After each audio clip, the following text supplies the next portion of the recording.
guess I start talking now, right? All right, I'm Jose Feliciano. The singing business hasn't been so good, and so I'm now in the law business. I'm also honored to be the chairman of the Hispanic Roundtable. And so on behalf of the Hispanic Roundtable, I would like to extend our heartiest welcomes to you. We're delighted to have this opportunity to share this platform with Policy Bridge. We look upon that as a great opportunity for us. Just briefly from our perspective, our core missions are what I call E-Cube, which are empowerment, education, and economic development, and this is right within our sweet spot. We have been privileged to do a prior event with the Jewish Community Federation, and we're delighted to have done that. This is another venture for us.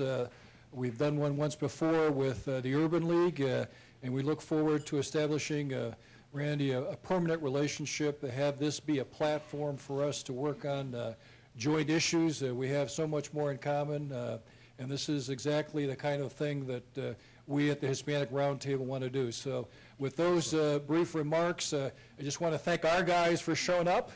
I want to encourage us to work together.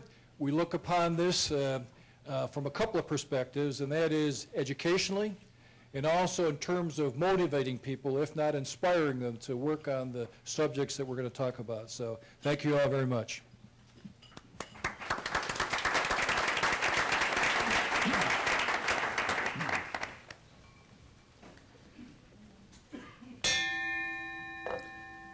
Good evening, and welcome to the Black and Brown Dialogue. Can you all hear me? Very good. As you heard from Mr. Feliciano, brought to you by Policy Bridge and the Hispanic Roundtable. My name is Randell McShepard, and I serve as the chairman and co-founder of Policy Bridge, which is an African-American-led public policy think tank based here in the Cleveland, Ohio area. And I'm delighted to serve as the moderator for tonight's program. I'm sure that you will leave this place inspired, and you will find this conversation to be stimulating and provocative. So fasten your seatbelts.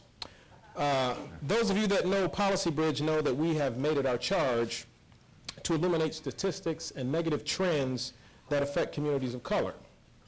And although our focus has been African-American male-centered, we have learned that most indicators that track societal ills such as poverty, unemployment, high school dropouts, et cetera, show similar trends in the Hispanic Latino community.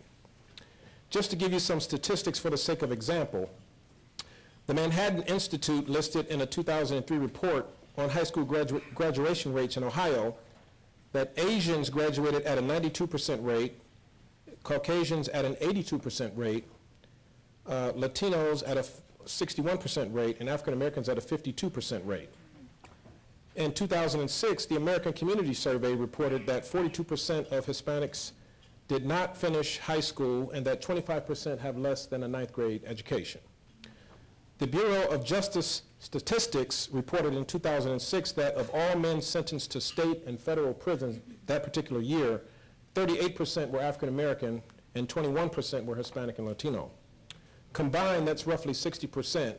And might I add that that's just the number that were sentenced that particular year. That didn't include all those that were already there. So you're looking more at a 70, 80% when you add up African American and Latinos incarcerated.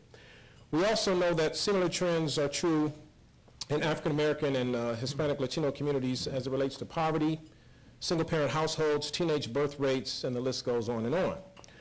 But we must remain mindful of the fact that notwithstanding these negative trends, that minority populations, particularly Hispanic and Latino, are growing very rapidly in this country.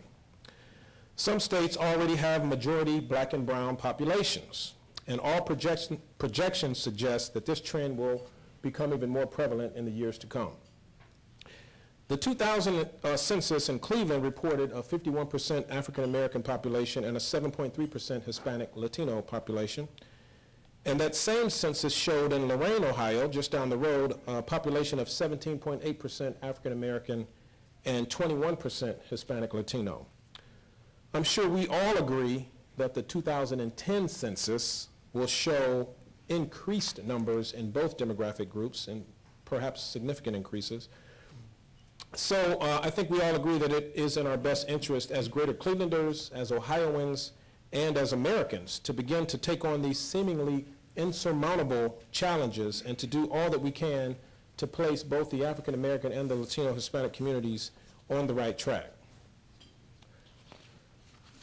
Therefore, I'd like to transition from the dire statistics to some real action here. And that all begins with an honest dialogue. Much of the promise of what can be done to reverse the ills and negative conditions that we see in our African American and Latino communities rest with people like those that you see on the panel today. And it gives me a great pleasure to introduce them to you now. So panelists, when I state your name, would you please wave to the crowd so that they know who you are? And trust me, their bios are pages long, and I could never do them justice, but for the sake of time, I'll just tell you a little bit about each of the panelists, and then we'll jump right into the questions. So Barbara Danforth is president and CEO of the YWCA of Greater Cleveland, which has a mission of eliminating racism and empowering women. Ms. Danforth, who is highly sought after by corporations and universities to speak about women in leadership and gender differences in the workplace, is committed to helping professional women advance their careers. She has been recognized as one of 50 people changing Northeast Ohio by Cleveland Magazine, honored as a rainmaker by Northern Ohio Live magazine, and recognized as a woman of note by Crane's Cleveland Business. Pastor Max Rodas has been involved in providing holistic ministry in the urban communities of Greater Cleveland since 1984. For the last 9 years, he has served as the founder and executive director of Proyecto Luz, an HIV/AIDS faith-based initiative on the west side of Cleveland. 2 years ago, he became the ministry director of Nueve Luz Urban Resource Center, a larger umbrella organization addressing the root causes of systemic poverty.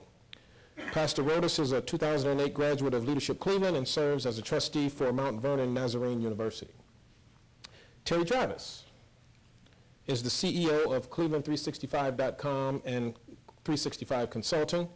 Terry is a native Clevelander who is personally and professionally committed to enhancing the local landscape for young professionals 22 to 40 years old.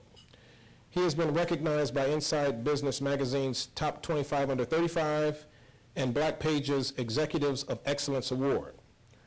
In 2006, Terry launched Professionals in the City, a series of quarterly professional networking events attracting over 1,500 attendees. He was selected to be the 2008 Cleveland Leadership Center Alumni of the Year for the Bridge Builders Program. Diana Del Rosario serves as the Dean of Student Affairs at the Western Campus of Cuyahoga Community College. She leads a division that serves over 11,000 students annually and chairs the Hispanic Council at the college. Prior to Tri-C, Diana worked for Loctite Corporation in the area of international operations. She also worked for Notre Dame College in the Student Development Division. Diana is an active community volunteer, serving as a member of the Hispanic Roundtable and a past board member of Esperanza, Inc. and the Spanish American Committee.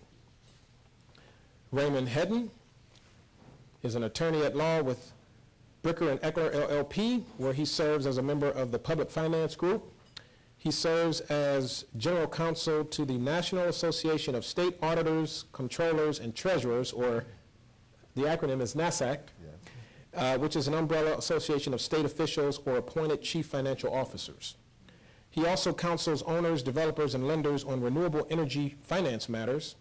He is a member of the Cleveland State University Visiting Committee, a member of the Ohio Bar Association, and a life member of the NAACP.